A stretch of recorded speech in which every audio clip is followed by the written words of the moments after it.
All right. Thank you, everyone, for joining today for our Trusted Sec webinar called Pen Testing Fails, What to Do When You Make a Lot of Mistakes in InfoSec. Wanted to just get started. My name is Stephen Marshowitz, Director of Program Development here at Trusted Sec. And just wanted to give you a quick background on Trusted Sec. We'll be talking a lot about pen testing today with Adam, who you see there in the screen. But we have a bunch of other services that, if you haven't heard about them, might be worthwhile checking out. And some of the things that have really been taken off, in addition to pen testing, is red and purple teams. Those have really ramped up. Policies and procedures, for some reason, has really gotten big lately. A lot of interest there. And then remediation continues to grow, which we started that practice about 2 years ago. And then finally, probably another interesting one, in addition to incident response, but threat hunting has been gotten a lot of interest just in some of the trends that we've been seeing. So a couple of differences about Trusted Sec is we have mostly senior consultants, and the amount of leaders in this team is just unreal. You get the folks from the attack research that we have behind them, the information sharing culture, and it's simply incredible. Every person you meet is better than the next, and it's just quite incredible to be a part of it, and we get to share some of the insights.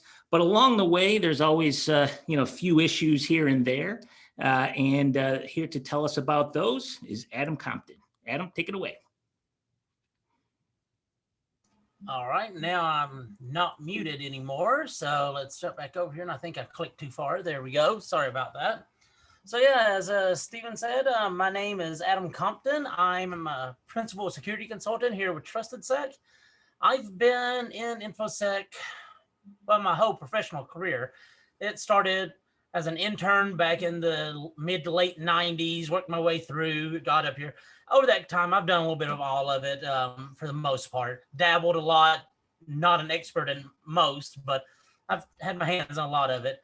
And because of that, I've actually got my chance to learn a lot of different aspects of the InfoSec industry, whether it's reverse engineering, software development, red teaming, blue teaming, social engineering, whatever the case may be, configuration, stuff like that. And during the learning process, one of the things that happens is you tend to make mistakes. And that's what this presentation is going to be about, is about I'll go ahead and open up that many of these mistakes that I'm going to be discussing today, many of these scenarios are things that I was either responsible for or tangentially responsible for. Like my coworkers and I were both working on it, or they did it while I was on the gig. Either way, I was involved in some way with most of these stories. So I have a pretty well firsthand knowledge of a lot of these different scenarios that happen. The goal here is not to show you that I make mistakes. It's that at conferences, on Twitter, on social media, on whatever, you always see all these people saying things like, hey, look at this great new tool I did. Look at this great exploit that happened. Look at how awesome I am. Look at all my certs, or whatever the case is, whatever makes them feel good about themselves, they're promoting. Very rarely do you hear people say, hey, look at this big mistake I just made. People don't usually talk about that. And that's the thing is, I know when I first started out in InfoSec, I'll get into this here in a moment, I had no idea what I was doing. I was surrounded by some awesome people, and I was afraid that I wouldn't be able to live up to what they are. Over my career, that's happened many times. That sort of goes along the lines of like imposter syndrome a little bit, but in my case, it was relatively true in many times, because I was starting a new chapter in my career. I was trying something else, all that, and I really didn't know much, so I was having to learn my way up. But everybody around me was doing some amazing things, and I wasn't seeing any of the mistakes they made. Thus, anytime I made a mistake, it made me question whether I was doing it well or not. And that's what my talk here is going to be about, is that it's okay to make mistakes. We all make mistakes. Here, I've cherry-picked a few pretty good ones here, I believe, from over my career, ones that represent different types of mistakes I've encountered or I've done myself in InfoSec.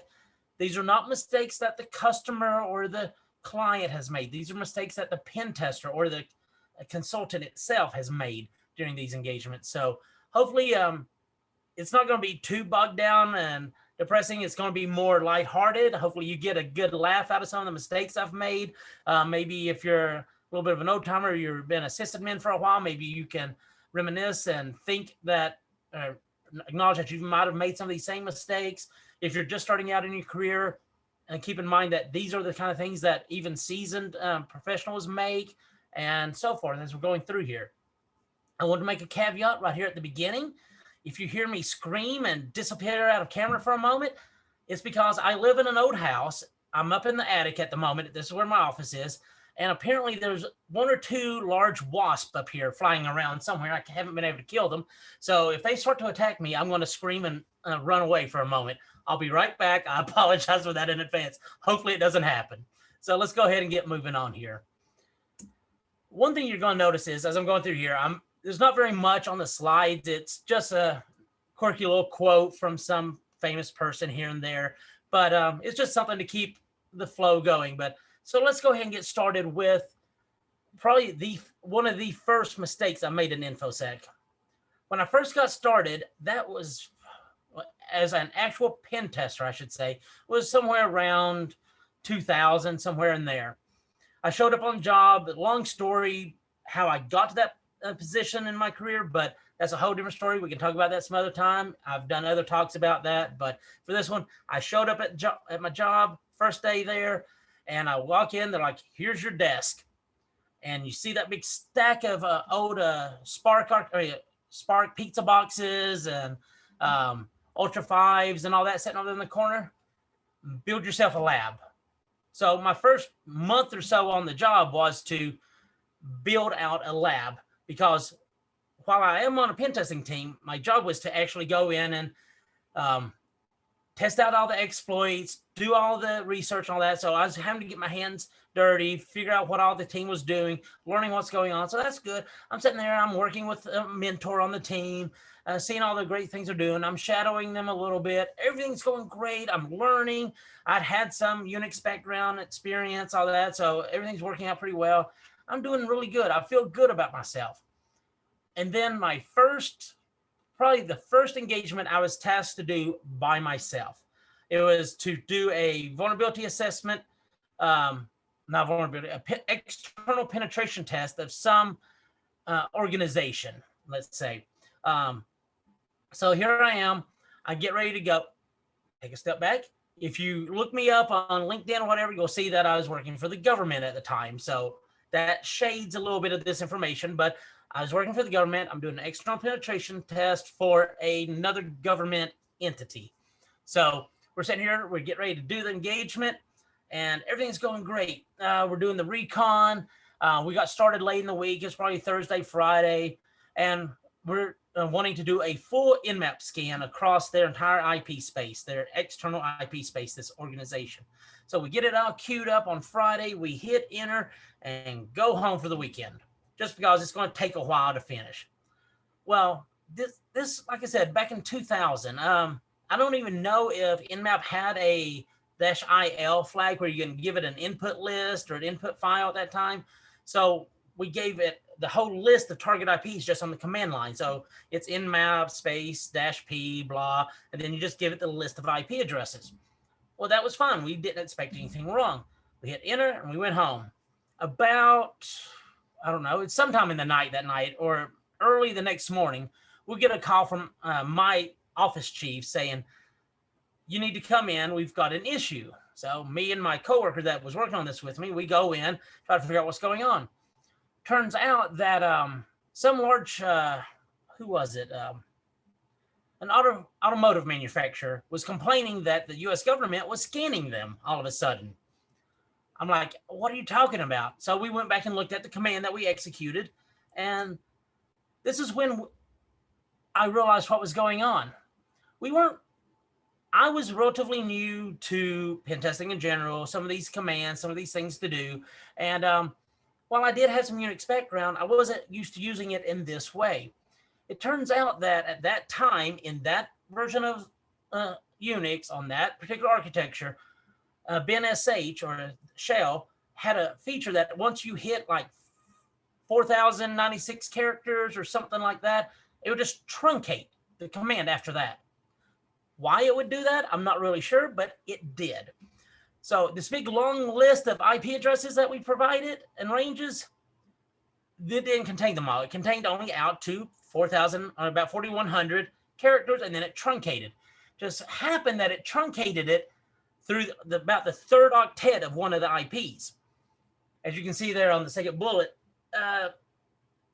AAABBB 237.0/24 is not the same as AAABBB.2. Nmap has had this feature for a long time that if you do not provide it a full dotted octet IP address, it'll be happily fill that in for you. In this case, it changed that into a AAABBB.2.0/24, which obviously was not one of the IP ranges that we were wanting to scan, which happened to also overlap with this automotive manufacturer. So yes, due to my misunderstanding and lack of knowledge on a operating system, a command, a tool, I was inadvertently scanning the wrong target. Better understanding of the tool, better understanding of the OS, all that, it's fine. Would have helped out a lot there. I was starting out, no real matter there. I was working for the government. Government really didn't get in trouble. Honestly, when we came back and asked their department chief, like, hey, what did they say about it? Were they mad and all that? They said, oh, no, they just want to know why we were scanning them and if we'd found anything. So it was kind of funny and all that. And honestly, no, we didn't find anything. It was just an Nmap scan. But it was this thing that because I didn't understand it, I inadvertently scanned the wrong customer. That's come back in time over and over again in other customers, other scenarios, where in those cases, it's usually that the customer provides us an IP range that they no longer control, or they typo something when they provide it to us. Yes, that is partially on them for that mistake, but honestly, it should be on the consultant, the pen tester, the professional, go in and validate those IPs. It doesn't always happen. Sometimes we do scan the wrong IPs, things of that nature. It happens. Acknowledge it, move on. Do as little damage as you can, but that was probably the first customer-facing significant issue I produced during my time as a pen tester. So that set the stage for everything to come before. And for the rest of my career, it helped me keep in mind that even starting out, I made mistakes. I'm going to keep making mistakes. My mentor and teammates at that time told me it's okay, learn from it, don't make the same mistake, can carry on. And that kind of set the ball rolling for the rest of my career, that I wasn't overly afraid of making mistakes, but you always have that little bit of fear in the back of your mind. So going along the same lines as the previous one, not understanding the tool, another scenario came up. This one was, I don't know, it's probably about 10 years ago now, I believe. Give or take a few years in there. My memory's a little foggy on that. Excuse me, as I can't figure out how to drink. So there's a tool out there called SET, or it's for the Cisco Smart Install Exploit. It's a Cisco Smart Install Exploit tool, SIET. It's a great little tool for common vulnerability that you used to find on a lot of Cisco devices, where you can, through various manipulations, get it to provide you a copy of its running config. It was great. I'd used it many times in the past, had no issues with it. It was a great little tool. So I show up at another customer site, download the tool onto my penetration box, and I start, this is an internal, I start running it. I find a couple of systems that are vulnerable to it, and I run it against there. I go ahead and have it dump down the running config and move on to the next one. Do that against some of their internal infrastructure. Works like a champ. The next day, we come in, this was toward the end of the day, on second, third day of the engagement. We come in the next morning, and we're greeted by the primary point of contact. Maybe the chief technology officer, not really sure who it was at this point, but they come into us and say, you need to stop whatever you're doing and explain to us why all of our core switches are no longer have any configs on them. They're wiped. Well, we were a little stumped by it. We didn't know what was going on. Luckily, we actually had copies of their configs because we'd pulled them down. We provide that, and then we tried to reverse engineer what the issue was. That's when I went out to the GitHub page for the tool and noticed that there was a current bug out there, issue posted that when you download the config, well, when you test to see if it's exploitable, it sets a condition that the next time it reboots or next time something happens, it wipes the config. Why that was the condition, I have no idea, but it was a bug in the tool. Well, it was a scenario that the tool was creating in the Cisco devices that it would cause this to happen. It had since been fixed after that fact sometime, but at the time I was using this tool, it was still a bug. And because I'd pulled down the latest version of the tool without checking to see if there was any known issues with it or anything like that, I came very close to causing a significant outage for my customer. As I said, as a side effect of running the tool, we did have a copy of the running configs, which we provided to them. They uploaded and they were happy with that. They were content with that. They were not happy that it happened, obviously, but it was something that happened. They acknowledged it. We got sent home early that day. We worked maybe till lunch, went home, and whatever. Came back the next day, swore that we wouldn't touch any of their internal infrastructure again, and we carried on. Customer overall was okay with it. They're happy with the report, all that, good to know. But because we didn't one recommendation I generally provide people is always make sure you have the latest version of a tool when you're going to do a pen test. A caveat that goes along with that, which I don't usually mention that I should mention because of this, is that have the latest stable version of a tool that isn't prone to significant exploits like this one or significant issues that it may cause. So that's one thing that's happened in there. I think this is going to be the last one that I'm talking about tools for right now. So let's go ahead and see what else we got.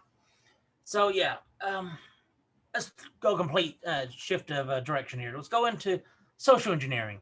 Enough about doing internal pen tests. Let's talk about social engineering a little bit. So both of these have a similar feel to them. I was not involved in either one of these. I was doing support back on the office side while two of my colleagues were out doing these. So that's fine. And, but let's go with the first one. This was, I'm not really sure. It's several years ago now. It's what, about 4 or 5 years ago, maybe a little longer. They were doing a physical penetration test. One of the things they would do is they would take a package or a gift box or basket of fruit or something like that, or goodies, and take it in, say this is a gift for the office, whatever, and leave it on the receptionist's desk. A thank you gift from somebody. They'd make up some reason to be there and hand it off and walk away. One of the things that'd be in there would be thumb drives or some sort of other media or something that would entice them to plug it in, and that would give us refresh shells, things of that nature. Well, that was fine and dandy. So the consultant grabbed a basket, put some tech stuff in there, thumb drives, battery chargers, stuff like that, put it in there, took it in. No one was in the front office at the time. It was one of these where you walk in, little reception area, and then off there is doors that lead to the rest of the office. So he walks in here, he sets this down, and while he's there, he's looking around to see if there's anything else going on, and he looks down and he goes and he sees that there's a computer there. He's getting ready to go and mess with it a little bit, plug in something, try to get a back door himself.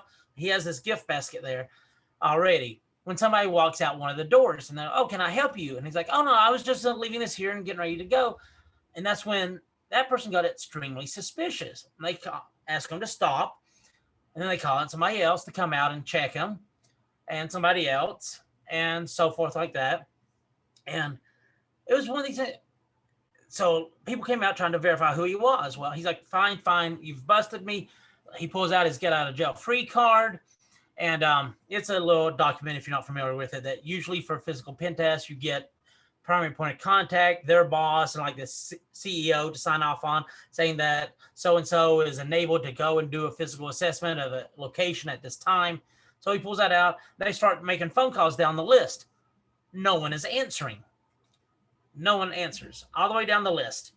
He asks them to call again. No one answers all the way down the list. he asked them, said, here's my office, call my office, they'll confirm. They call the office and somebody verifies that he's supposed to be there, but because it's not somebody on their company, it was on our company, they're like, well, that could have been anybody. We don't trust you. So he's sitting there, and little did he know, somebody actually called the cops on him. So cops show up, they're trying to investigate what's going on. Still no idea. No one's answering the call list. He finally gets his, they handcuff him, they take him out to the cop car. Before they set him down the car and all that, but he's handcuffed walking out there. One of the people on the call list calls back and asks what's going on.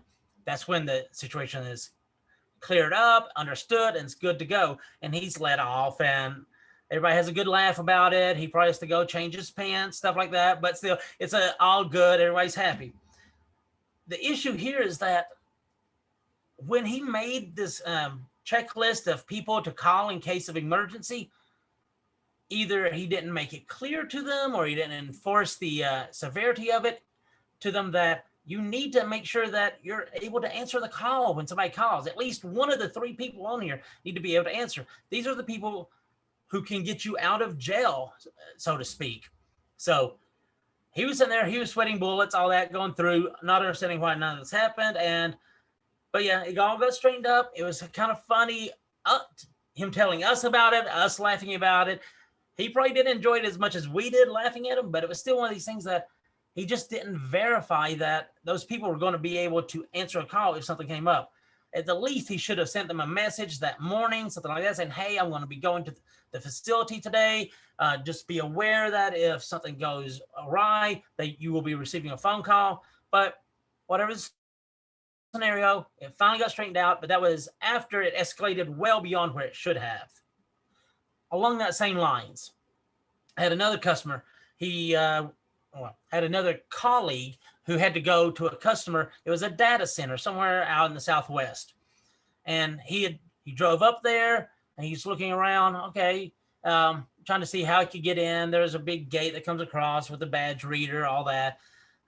He figured he could probably even scoot underneath the fence if he wanted to. It was off the ground a bit, but he's there. He has his he has his vest on. He has some sort of little notebook with him, a tablet, whatever.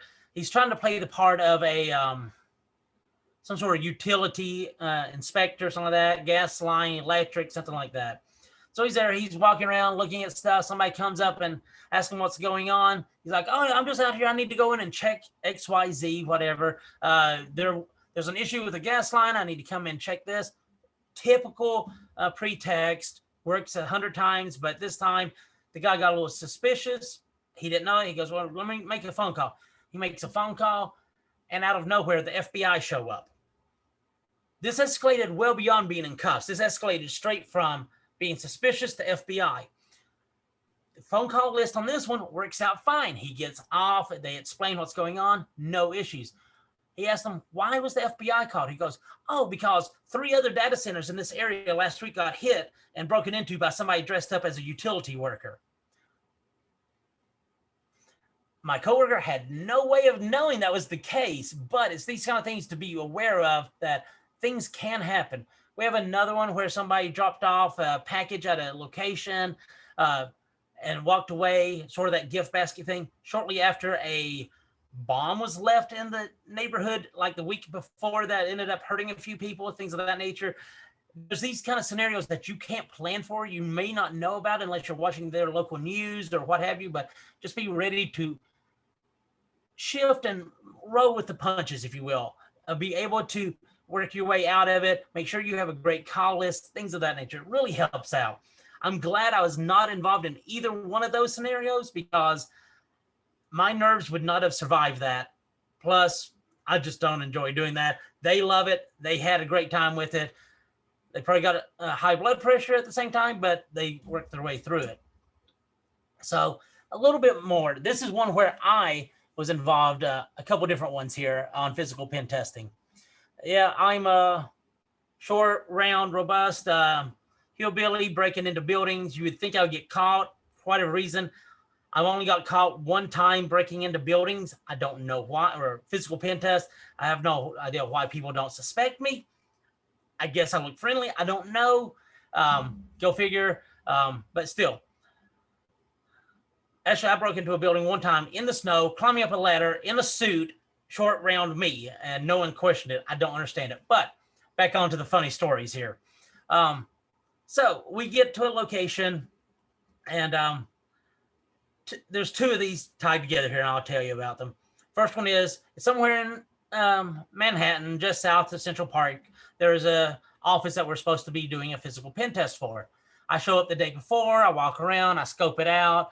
Notice that it's takes up pretty much an entire block. You can see through the lobby, all that, all fine and dandy.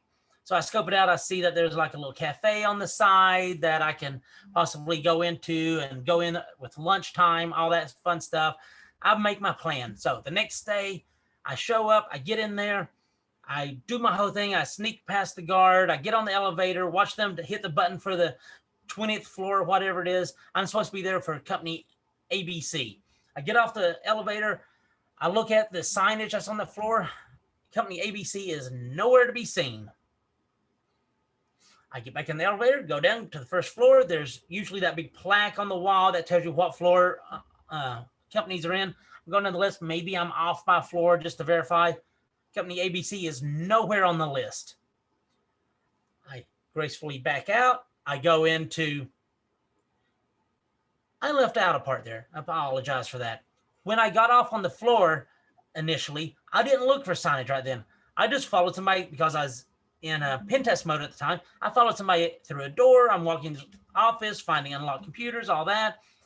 And that's when I started noticing that nothing in there had company ABC letterhead on it. There's no signage, nothing like that. That's when I started getting suspicious, make my way back down to the lobby. So I come to the conclusion that this company does not exist in this building. I leave, call up my my project manager. I'm like, hey, I just broke into building AB 123 for this customer, and I don't believe they work there. He's like, well, let me check my notes. He checked his notes. He had the same information I did. We finally get in touch with the customer. The customer's like, oh yeah, we moved away from there like 4 or 5 months ago. Now we're at this other location. So yeah. So I broke into the wrong building, got back out of the building without anybody detecting it. All because we did not verify that the location was still valid with the customer prior to the engagement. It was our assumption nothing had changed. It had, because of that, we were at the wrong location. I went to the right location. We actually got in there again. It was fun and dandy. A different scenario happened because I was at a location where I'm supposed to be breaking into a credit union. It was a communal little lobby area. Credit union was off to one side. There's 2 other doors leading off into other businesses. I wasn't paying attention. I doing the thing where I'm carrying a stack of boxes, trying to sneak my way in. People helpful holding the door. I see some people coming back into the building. I'm following them, and I'm paying attention. I'm going to get through the door. I'm going to get through the door. I'm walking with them. They open the door. I go through. I'm walking, and that's when I look around, and I don't see bank-related items, credit union-related items around me. I see architecture desk. I see sketch pads. I see building blueprints. I walked in the wrong door. There was 3 doors. I walked in the middle door, not the one on the right. I graciously say, I'm sorry, I made it into the wrong room. I back my way back out and proceed to try to do the same thing to the correct door. That's one of the few times I got busted. It was an odd little scenario, but you always have to be aware of your surroundings. I was not. I went into the wrong building, into the wrong door, just because I was in the mode of trying to get in. My mistake on that one. I will say though, the next year we're doing the same customer again. A colleague of mine did the exact same thing. Walked in the wrong door into the same architecture building, into the same architecture company that I did, because he was trying the same technique as I did, wasn't paying attention, walked in. It was odd that we both made the same mistake 1 year after the next, but so be it. It happened. Oh man, what else was there? There's another time. This was about halfway through my career. I was a senior pen tester.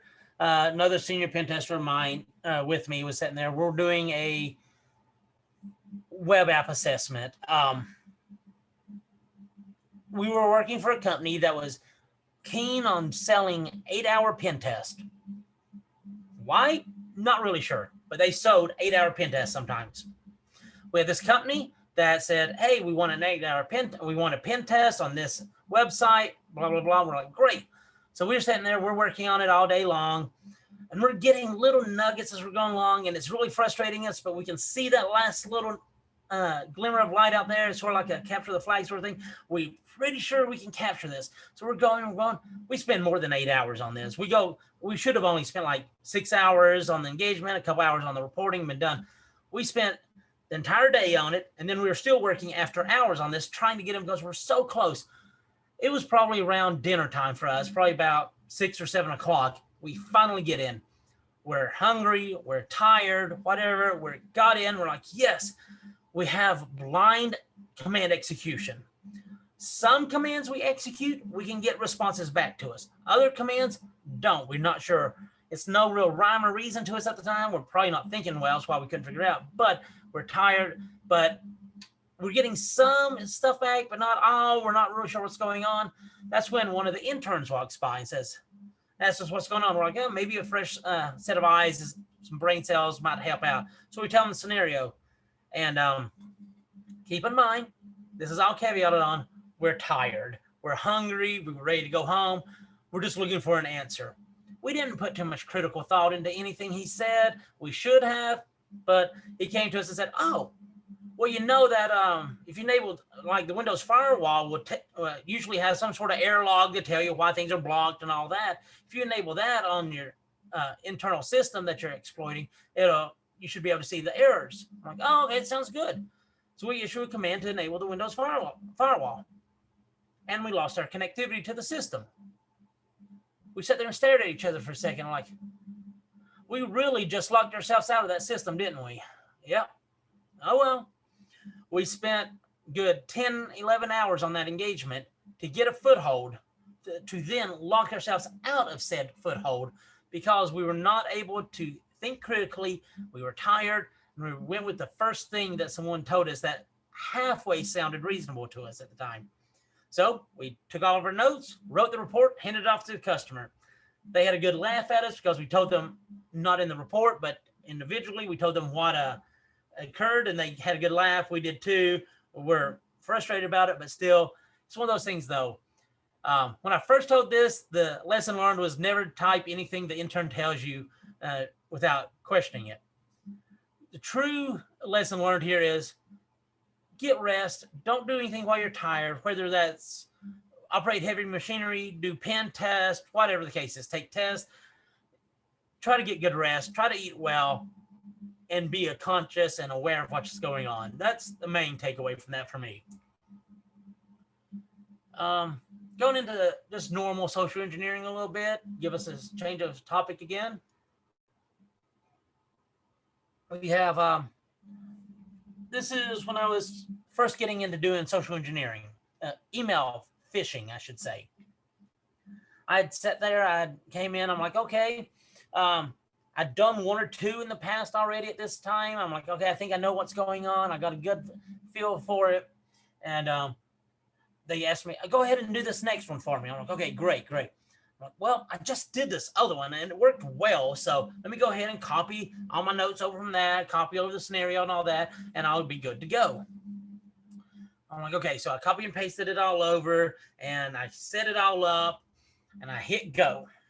I had broken this down into a couple different runs, like 100 emails this time, 100 emails again later the next day, something like that is how I was going to do it. So I ran it the first time. We're watching for connections to come back. The goal here was to get hits on the website or getting hits on whatever the case was. We're getting no logs back. We're watching the file that should be created or the log file that should be created as they're hitting the website, logging credentials, stuff like that. Nothing's getting logged. Nothing. Okay, well, maybe they're at lunch. We wait. We wait 4 hours, no hits at all. This is really unusual. We should get some hits. Maybe not being the best, but we should be getting some. That's when I start going back through my process, double checking everything.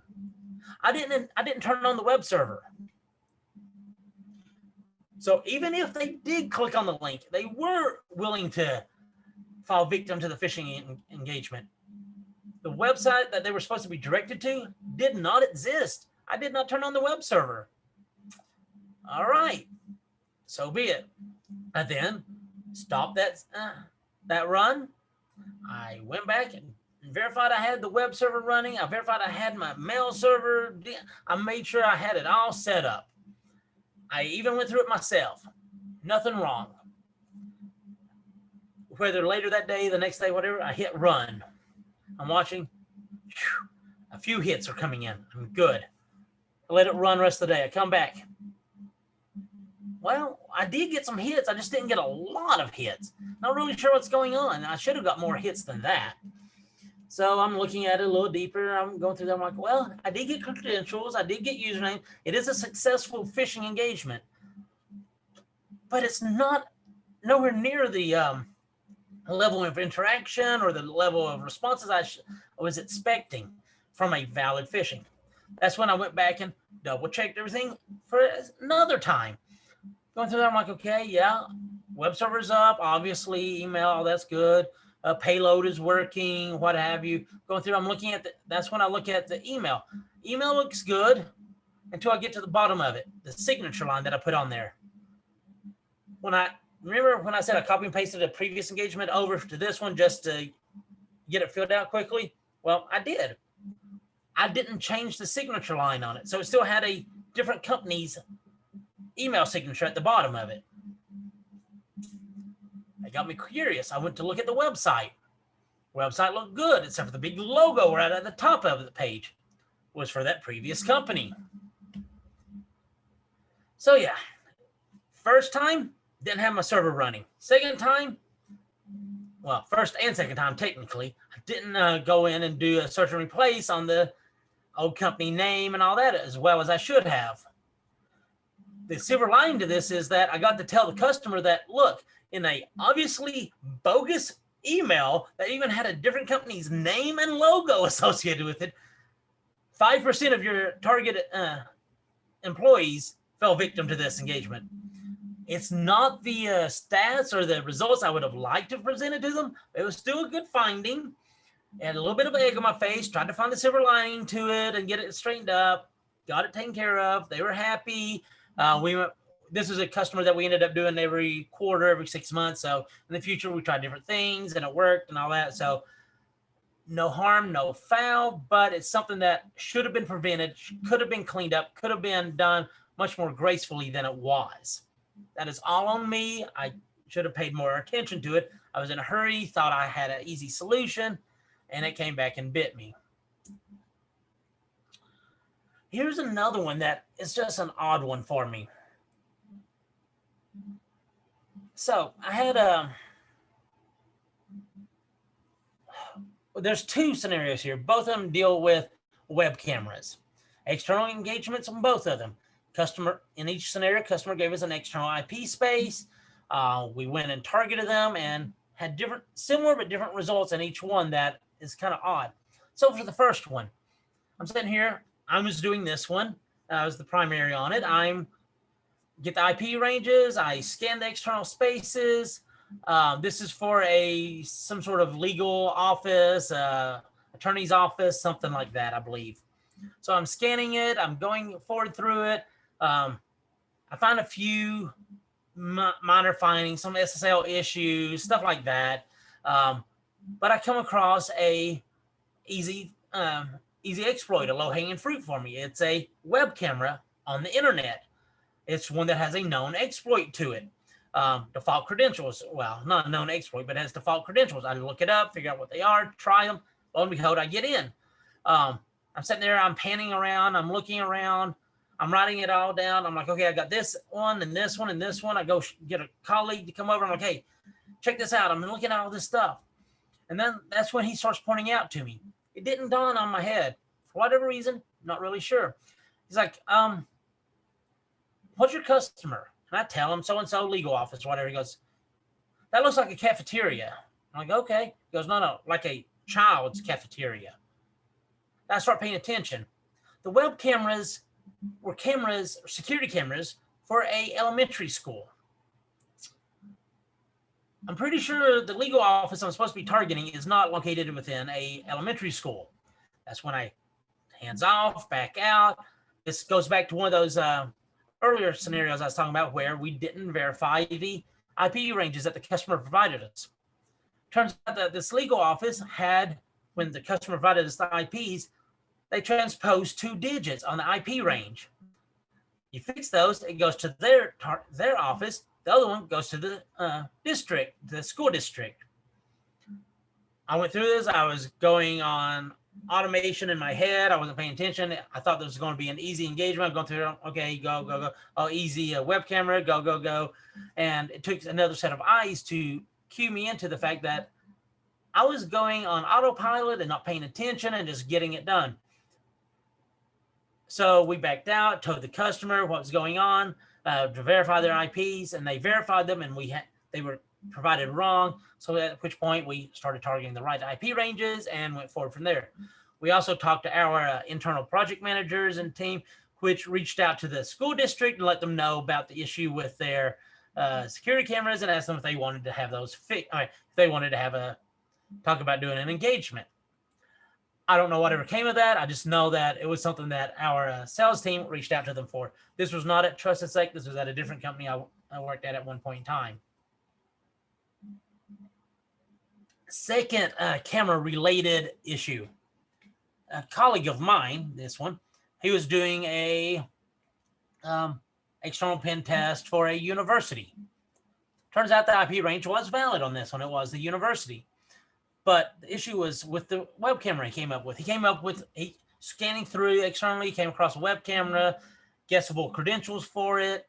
He logged into it. He's looking out there, and it's like looking out of a window. He sees like a grassy yard out there, benches and stuff. He's like, oh, but on the screen, he sees a couple of arrows on there. He's like, oh, I wonder if this has like pan and tilt on it. Starts pressing them, and it starts moving around. Oh, cool. I can see what else is in the room. He pans around. He sees a big old whiteboard with all kind of stuff on there. Looks like it's passwords. Like, oh, that's pretty cool.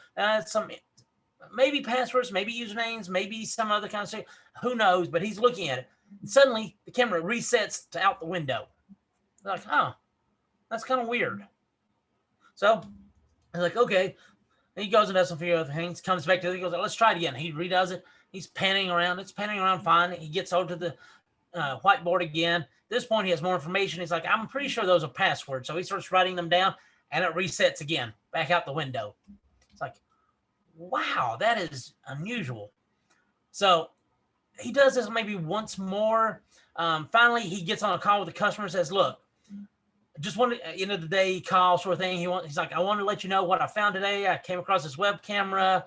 It's looking out of some window at a courtyard, grass. And he goes, oh, yeah, that is the camera that we have fed to our main website to show what the weather is like. It's like, so whose office is this camera in? He goes, oh, that's in our the head of network security. He goes, oh, okay, like system administrator, head of security, whatever. Like, I'm guessing he has a big whiteboard in his room, right? Yep. And he probably has some sensitive stuff on that whiteboard, like passwords. I go, oh, yeah, I'm sure he does. He goes, and you said this feed from this camera goes straight out to the website. So anybody in the world who happens to be looking at your website saw what that camera is looking at. He goes, oh, yeah. He goes, you might want to change those passwords. So it's one of these that he inadvertently caused a scenario that he didn't know was an issue because he didn't make the link between this, what to him looked like either a video or a still image on some website with this camera that he was manipulating over here. Come to figure out that why it was resetting back out of the window rather quickly at times, because the system administrator was sitting in there, and when he'd see that camera sitting around, he thought something was wrong with the camera, and he was physically moving it back to look out the window. I'm sure between the two of them, it was a unintentional war going on back and forth, trying to move the camera and getting it reset and stuff like that. But it's one of these things that while trying to identify an exploit, trying to identify vulnerabilities and all that, we inadvertently, or in this case, my friend inadvertently caused a different security issue, which was exposing possibly sensitive information to the internet. That information turns out to be easily changed or updated or invalid or whatever the case was. No, there again, no harm, no foul. But at that time, we didn't know it. It's just one of those things. While you're doing engagements, you're going to make mistakes. You're going to possibly have some issues. Learn from your mistakes, but at the same time, try to, if you can help from creating more issues while making your issues, is great. I know that's not always a possibility, but it's just one of those things that it's great when you can learn from a mistake. It's even better when that mistake didn't cause other mistakes down the road, but I can talk about that later. I can, whatever the case is. But so we're getting toward the end here. So some of the lessons learned that you can walk away from this. These are sort of generalized, sort of based on the stories that I was given here earlier. One of the things is, as a consultant, as a pen tester, it's, as my father is woodwork and all that would go back to say, is measure twice, cut once sort of thing. Always double check everything. If the customer provides you an IP range, double check with them. Is this the IP range you meant to give us? Somebody gives you an IP or a range or something like that. Look it up on Whois, look it up on IANA, look it up on whatever to verify that it looks like it should. If you're coming across something that doesn't look right, doesn't feel right, if you break into a building and the sign on the wall isn't the one you're expecting, the letterhead on the pages aren't what you're expecting. If you're breaking in, if you got onto a website or onto a system and the host name isn't the company that you think it should be, the DNS doesn't match up, stop, question it, verify it with the point of contact, with the customer, with whoever, because if it doesn't feel right, there's probably something wrong, or at least you don't have all the information. Either way, it's always better to question at that time. Now, if this is a red team, that's a different scenario. I won't get into that. But if it's a full communication back and forth between you and a customer, you and your team, you and your boss, whatever, stop and question and verify, because you want to make sure that you're targeting the right people, you have the right information, and you don't have missing information as well. So that alone would have saved me a lot of headache over the years. Going back to the one, pen testing when you're tired, we locked ourselves out. There's another story that goes along with that goes with my recommendation here, is never rely on just one access vector. I'll quickly go ahead and tell that one. There's another physical pen testing engagement. I broke into a building. I'm walking through there. Me and my colleague are. We came in and I forget the scenario. We're wanting to discuss something with somebody in the team, or we're there. I forgot. We got in past the receptionist, is all I'm saying. We got past the receptionist.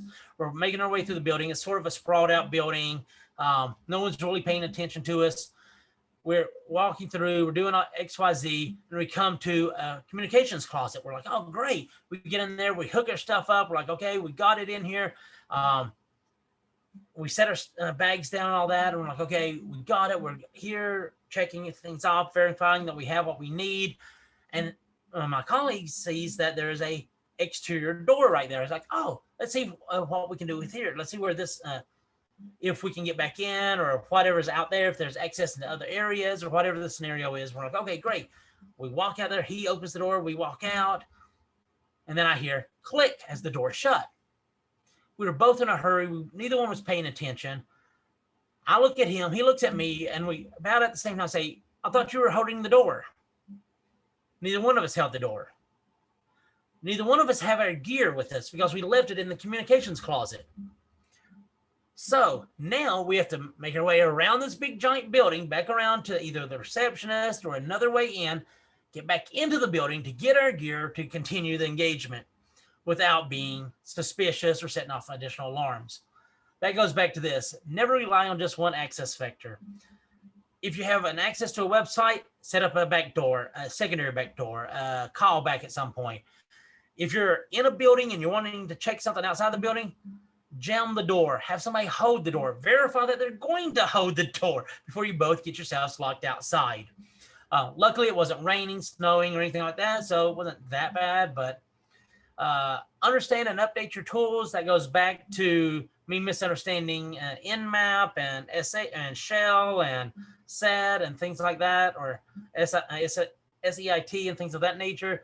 But in general, if somebody shows you an awesome new tool and you're like, oh, great, and you want to go try it, I would recommend that you take the time to try it in a controlled environment, either your own personal lab if you have one, your company's lab if you have one, ask a friend, whatever the scenario is, try it out. Log into some CTL, stuff like that, try it out. Whatever the scenario is, try out the tools yourself to understand what they do and if there's any known issues with it, any known side effects with using them before you use them on a customer site. The last thing that we want to do is cause additional issues, additional troubles for a customer. When I say customer, if you're a pen tester, if you're a security consultant, the customer might be an entirely separate organization, a different company. If you're internal security staff, your customer is your boss, is the company that you work for. You still have a customer. It's just not a paying customer in that case. It's part of your job to do it, but it is still a customer. You're still going to have to give them a report at the end, something like that. So before you do anything, try to understand what the side effects of it are. Don't blindly run a tool. It's sort of like in the old days when you had a Metasploit and there was that autopwn command you could run and it would just spam it until it got access to something. That's been changed slightly over the years and removed here and there, but still, you don't want to inadvertently crash systems, lock out systems, delete config files and all that, just because you misunderstood what the tool or the command does. The more you understand, the more you can learn. If you do make the mistake, learn from it and build up your repertoire of what to and not to do and continue on. And this sort of brings us to the end now. So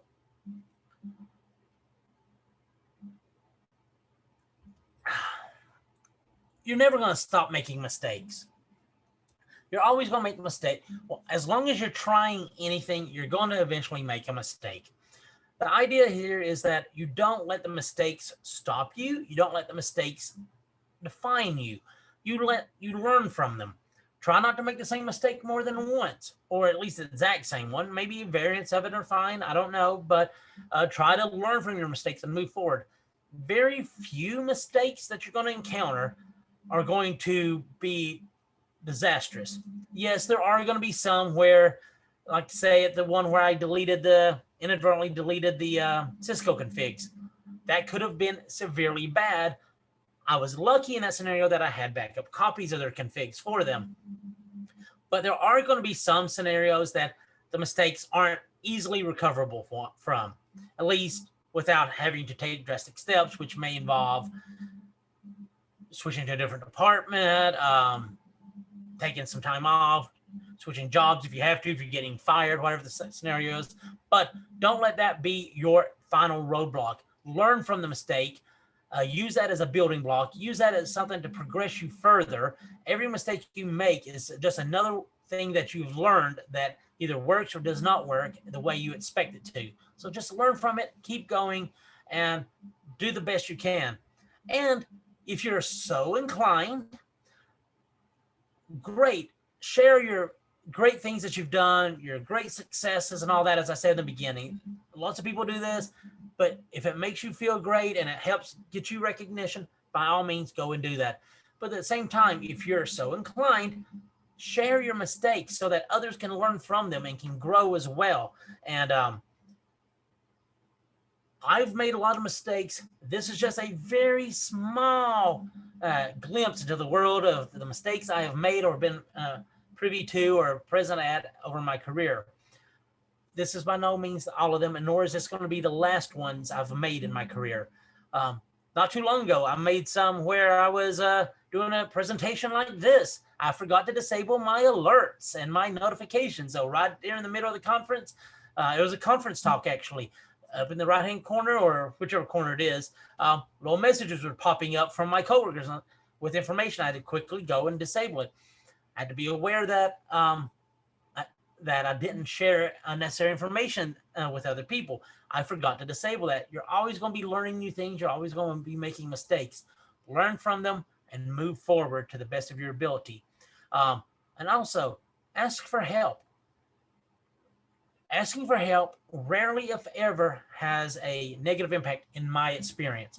Sure, some people may look at you like, why don't you know that already? But in the end, it's going to help you learn more and it'll help you to progress and get better. So that's my view of it. Anything that's going to help you that provide more knowledge and more understanding and get everybody on a more elevated level is going to be a great thing. So thank you. So that's the end of the presentation. I believe Stephen's going to be asking for questions if there are any, and I'll take whatever time I have here to try to answer them. So thank you all very much for sitting through that, and let's see if we have any questions. Thanks so much, Adam. That was great. You're going to be like a great grandfather, be able to tell stories, have your kids. We'll see. We'll see. That's still a ways away. I've got young kids, unfortunately. So you got a little ways to go. Yeah. What are questions? How mad have people gotten? Have you ever been sued or fired or reprimanded in any way from that standpoint?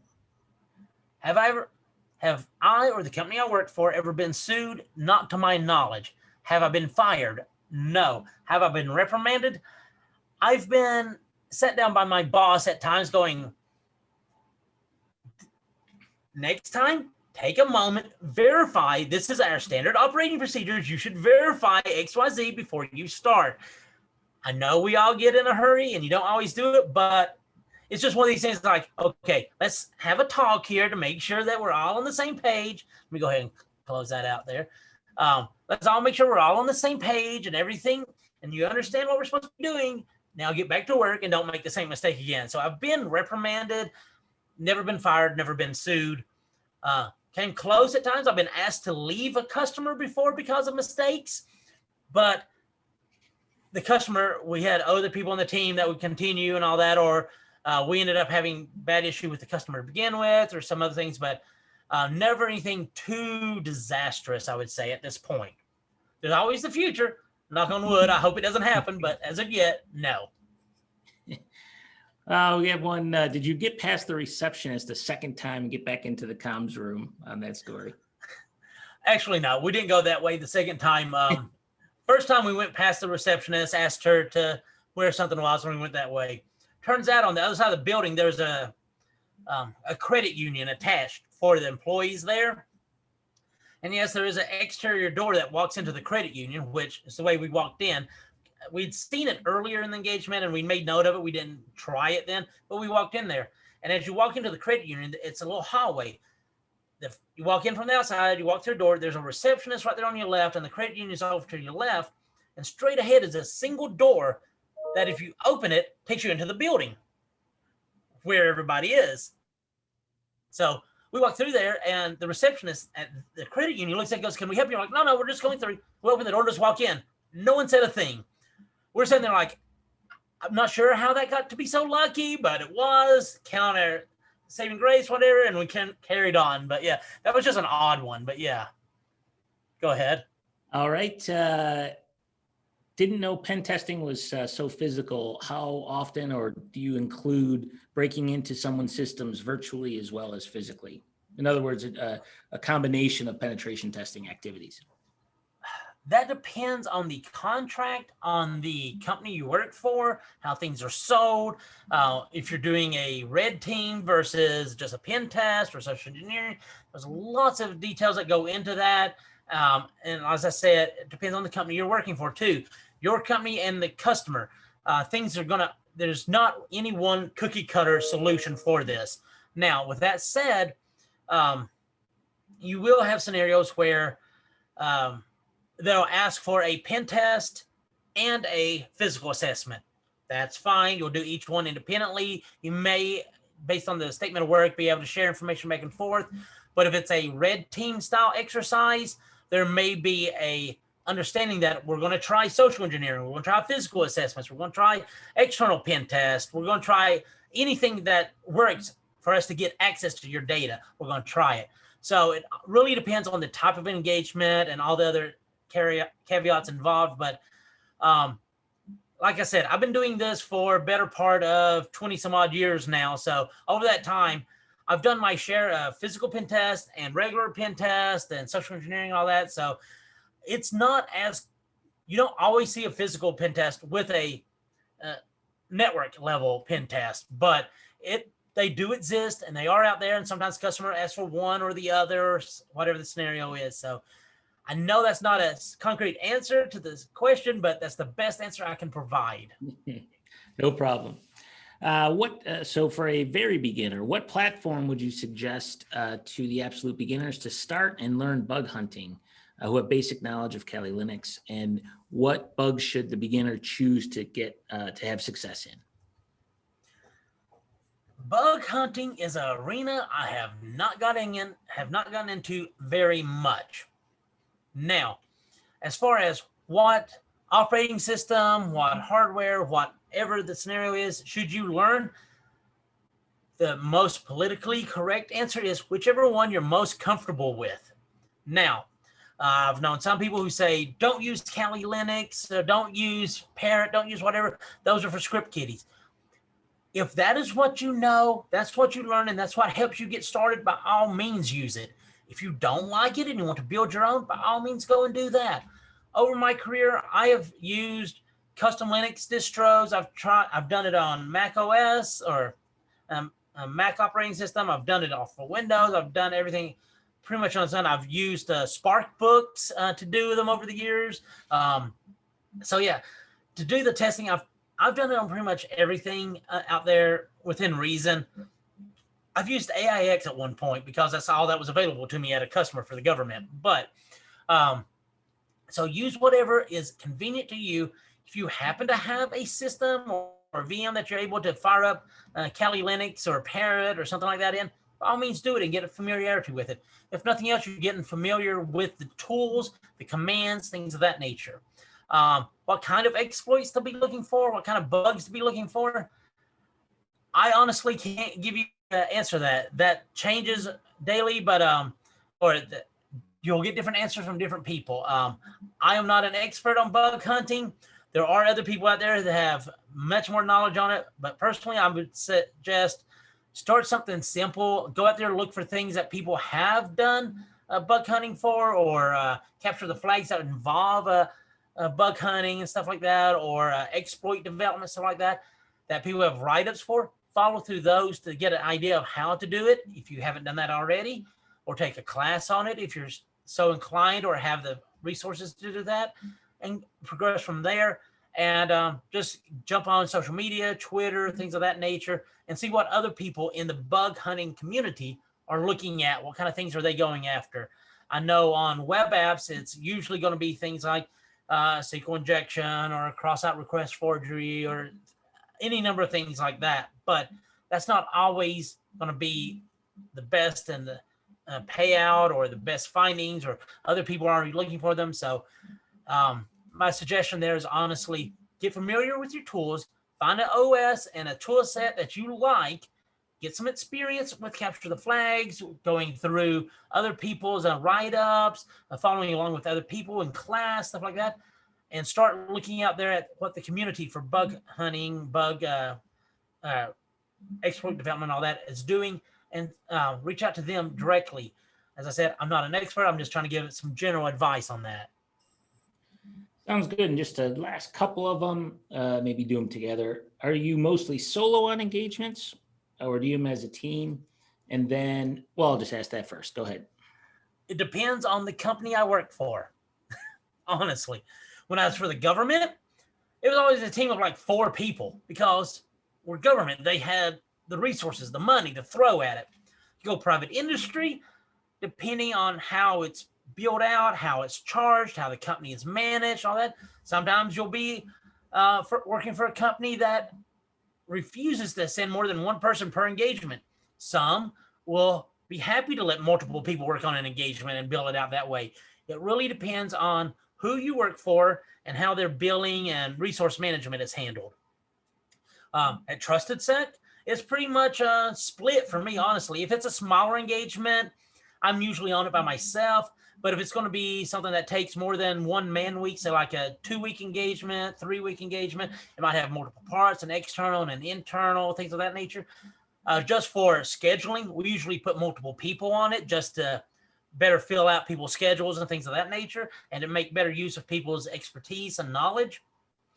For example, if I'm on an engagement that has a external pen test and a web app assessment, I'm not probably the best person to queue up for a web app assessment, but we have a whole web app or application assessment group. Scott and his team, they would love to jump on there. They'd get somebody on there and I'd do the external pen test. So it really depends on who you work for and how resources are managed. So I like working with a team on engagements, but I'm fine working individually as well. You'll get a very level of experience with all of it over your career. So fantastic. And then lastly, how do you answer the question, how are you going to make sure my network won't go down? I can't make sure it won't go down. I will make every effort to hope that it doesn't go down. I'll do everything I can to prevent it from going down because of something I do. I do that by getting information, opening up communication between me and the customer, me and you. That's going to be through having a kickoff call before the engagement starts. Okay, what is it you're actually looking for? What do you have that I should be aware of? Are there any any delicate systems that if you look at them funny, they go blue screen or crash on you? Do you have an old AS400 system that I should really know about? What is your password lockout policy? Is it 2 failed attempts and it's locked out until an admin unlocks it? I need to know that before I attempt any form of password guessing. That kind of things is what's going to go into play. If it's a very large network, is any of this over point-to-point tunnels? Is it all local network? Is it some of it here, some of it over in Asia, some of it down in Australia that I have to worry about bandwidth?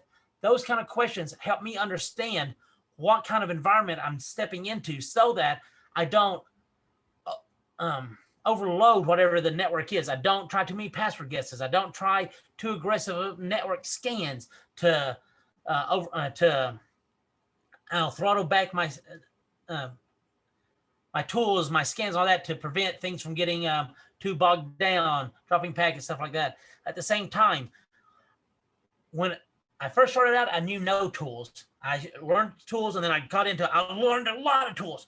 Now I'm back down to a small subset of tools that I know well. And those I use on a daily basis. I try my own lab and I know exactly what to expect when I run them. If something else happens, I know what happened usually and how to account for that. And what options and what features of them I can and cannot run on a customer's engagement or a network just through trial and error, using them on my own network, on other test networks, things of that nature. I don't typically anymore run tools that I have no experience with. If several of my coworkers can vouch for it, I might be likely to use it, but I still want to try it on my own lab environment first to make sure that it's running the way I expect, and then I might use it. So running tools that you don't know what they do or how they do it or all the nuances of them within reason. You don't have to do a full code review, but understand it to a certain degree. Using tools that you don't understand that way is generally, in my opinion, a bad move in a way that you're going to eventually break something. So use tools you know, tools you understand, and then if you come into a scenario that your tool set can't do something, then you look for an alternate tool. You look for another tool, another technique to facilitate what you're wanting to do. You test it out, you read up on it, understand it, then you try it. So all of those things combined is the process by which I try to not bring down your network, try to not bring down services, systems.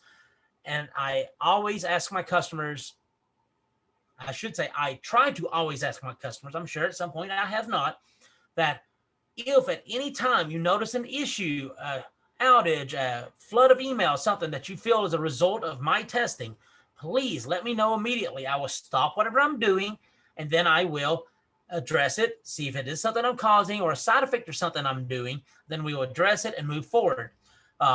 Open communication between you and your customer is key on this. So go ahead. All right. Well, that's great. Thank you so much for your time. And for those who joined, there's a couple other ancillary webinars that we've had with creating your path in information security. And last month, which actually, Adam, you've done. And then last month we did on security certification. So be sure to check those out, kind of an extension or similar to this webinar that we can go through and maybe pick up a few more details. And with that, Adam, thank you again so much for your time. It was great stories, great hearing some of your exploits and what you've done and the pros and cons of being a pen tester. Thank you very much. Thanks so much. Take care, everybody. Everybody have a good day. Thank you.